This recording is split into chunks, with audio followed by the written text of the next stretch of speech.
저번 영상에는 전기자전거에서 전기오토바이로 바뀌면서 달라진 점을 얘기해 보았습니다. 많은 분들이 수익적인 부분에 대해서 궁금해 하셨습니다.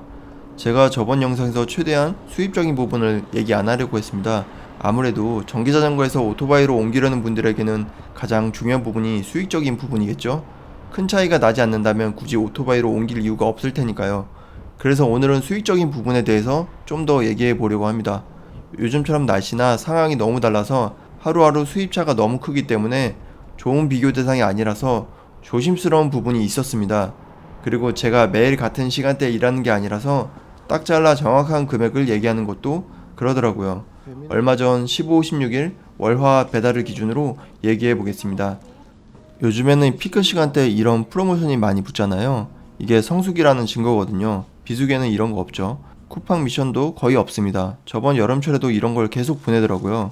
이게 수익적인 부분에서 무시 못하는 부분이기 때문에 저는 이런 프로모션이 없는 2시쯤부터 배달을 시작했습니다. 기본 단가는 3,000원이었습니다. 제가 살고 있는 동네보다 제 전기자전거 배달 경험이 많은 콜 많은 지역으로 이동해서 배달을 시작했습니다. 지역마다 단가 차이가 심하고 개인마다 환경이 다 다르기 때문에 배달로 벌 수 있는 수익은 차이가 있는 점 참고해주세요. 사실 지역별로 단가 차이가 배달 수익적인 부분에서 비중이 가장 큽니다. 이건 현재 플랫폼 배달에서 가장 큰 부분이고 무시를 못합니다. 배민과 쿠팡에서 어느 지역 어느 시간대에 기본 단가를 몇백 원, 몇천 원 올리느냐에 따라 그날 수익 차이가 굉장히 많이 납니다. 이건 개인 능력이 좋아서 아무리 빨리 배달한다고 해도 그 한계는 분명 있습니다. 저도 전기자전거로 배달할 때 어느 순간 제 배달 실력이 늘어서 제 배달 수입이 늘었다고 착각한 적도 있습니다. 그래서 이제부터 8시간 배달하면 평일 10만원, 주말 15만원 충분히 가능하다고 생각했죠. 근데 그게 아니더라고요. 배민과 쿠팡에서 단가를 내리니까 그 시간 안에 목표액을 달성하는 게 쉽지 않았습니다. 여기서 말하는 시간은 운행 시간이 아니고 콜이 없어서 대기하는 시간까지 포함입니다. 기본 배달비가 높게 형성돼서 미션을 많이 주면 그건 따라갈 수가 없습니다. 그리고 콜 밀릴 때는 앱상으로 보이는 기본 단가뿐만 아니라 보이지 않는 추가 할증된 콜이 나타날 비율도 높습니다. 콜 많은 지역과 적은 지역, 그리고 배민과 쿠팡이 밀어주는 지역, 이건 무시 못하는 점 참고하시길 바랍니다. 제가 수익적인 부분을 얘기하기 전에 뜬금없이 이런 얘기를 하는 이유는 제가 보여드리는 오늘 수익도 제가 수원의 콜 많은 지역에서 이날 이 시간대에 저만 벌 수 있는 수익이라는 점 참고하셔서 본인의 지역에서 기존 본인 전기자전거 수입보다 오토바이 수입이 얼마나 변화될지 예측해보고 선택하셨으면 좋겠습니다.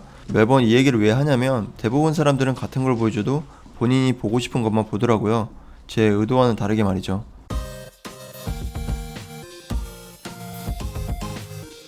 배달 수익에 대해서 얘기해 보겠습니다. 15일 월요일 13시 50분부터 15시 10분까지 1시간 20분가량 배달했습니다. 기본 단가 3,000원이었고요. 총 7건을 수행했습니다. 총 25,860원을 벌었습니다. 운 좋게 평소보다 시간당 많은 건수를 배달했습니다. 첫 콜이 약간 조리대기가 있었던 것 빼고는 나머지 콜들은 바로 픽업할 수 있었습니다. 비마트 콜도 2배차로 수행했기 때문에 건수가 평소보다 많이 나온 것 같습니다. 16일 화요일 14시부터 15시 30분까지 1시간 30분가량 배달했습니다. 이 시간대에도 기본 단가 3,000원이었습니다. 총 5건을 수행했습니다. 총 25,240원을 벌었습니다. 이날은 첫 콜과 두 번째 콜이 조리되기가 5분 이상 되었습니다. 다행히 마지막 콜이 저희 집 방향으로 가는 장거리 콜, 기피 콜이어서 금액이 좋았습니다.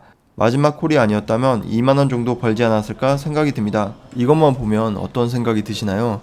제 기준 전기자전거 최고 시속 25km 제품 풀스로틀 기준으로 시간당 4건에서 6건 정도 수행했습니다. 콜이 지속된다는 가정하에 5건 약간 넘는 정도가 평균이었습니다.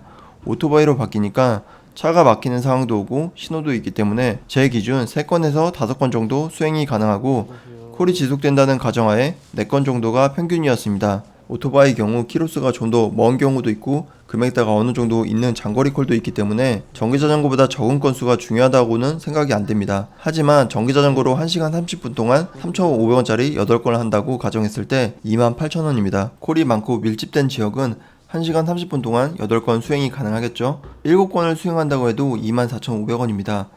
그 밖에 오토바이가 전기자전거보다 가격이나 보험료, 유지비 등등 이런 게 더 많이 들잖아요. 사실 이것만 보면 오토바이로 바꿀 이유가 없습니다. 그럼 지금부터 제가 생각해본 오토바이로 바꿔야 되는 이유에 대해서 얘기해 보겠습니다.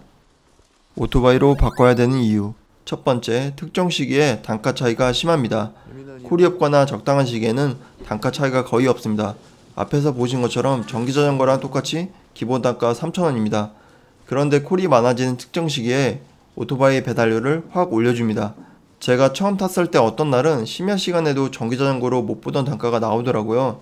피크에는 전기자전거 기본 배달료도 올려주지만 오토바이 단가를 확 올려서 오토바이를 밀어주는 경향이 있는 것 같아요. 어떤 지역들은 특정 시간에 전자보다 2배 이상 올려주기도 합니다.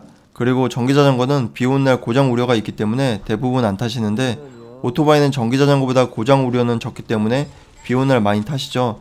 그렇기 때문에 비 오는 날 단가가 좋습니다. 두 번째, 비교적 콜량이 많습니다. 다른 운송수단에 비해 콜량이 많습니다. 전기자전거는 배민 같은 경우 콜 배정에 최대 거리가 있습니다. 음식점에서 직선거리로 최대 4km까지 배달이 가능합니다. 여기서 직선거리 최대 4km까지 배달할 수 있는 운송수단은 오토바이와 자동차밖에 없습니다. 이게 직선거리이기 때문에 실제 내비거리는 훨씬 더 깁니다. 콜량이 적을 때는 전기자전거 같은 경우 오토바이보다 배달 범위가 적기 때문에 배민콜을 잡기가 굉장히 어렵습니다. 만약 장거리 콜을 준다고 해도 전기자전거로 가기는 어렵습니다. 비수기에는 그나마 다른 운송수단보다 콜을 받을 확률이 높습니다. 전기자전거는 단거리, 자동차는 장거리의 배달 방식을 추구한다면 오토바이는 단거리, 장거리 모두 가능한 운송수단입니다. 세 번째, 몸이 편합니다.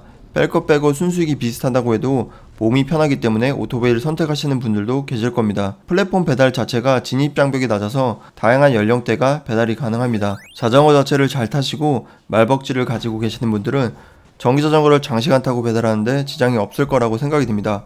오토바이로 배달하는 것도 물론 힘들지만 전기자전거에 비하면 그래도 편합니다. 앞에서 말한 이 세 가지 이유로 주업으로 오토바이를 많이 타시는 게 아닐까 생각이 듭니다. 저녁 배달 수입도 궁금해 하실 것 같아서 1월 16일 화요일 저녁 6시 30분부터 11시까지 4시간 30분 배달해서 104,020원을 벌었습니다. 낮에 3시 30분까지 배달하고 충전하고 나오느라 저녁 피크 중간에 배달을 시작했고요. 배달 지역으로 이동하는 시간대가 또 퇴근길이어서 늦게 시작했습니다. 이런 프로모션이 있었던 점 참고해 주시고요. 사실 오토바이도 대부분 배달하시지만 전기자전거의 장점도 충분히 있고 지역에 따라 전기자전거도 충분히 매력있는 배달 수단이기 때문에 각자 본인한테 맞는 선택을 하셨으면 좋겠습니다. 도움이 되셨다면 구독과 좋아요 부탁드리고요. 시간 되시면 광고도 끝까지 한번 봐주세요. 궁금한 점 마구마구 댓글로 달아주시면 참고해서 영상으로 만들어 보겠습니다. 영상 끝까지 시청해주셔서 감사합니다. 오늘도 행복한 하루 되세요. 안녕.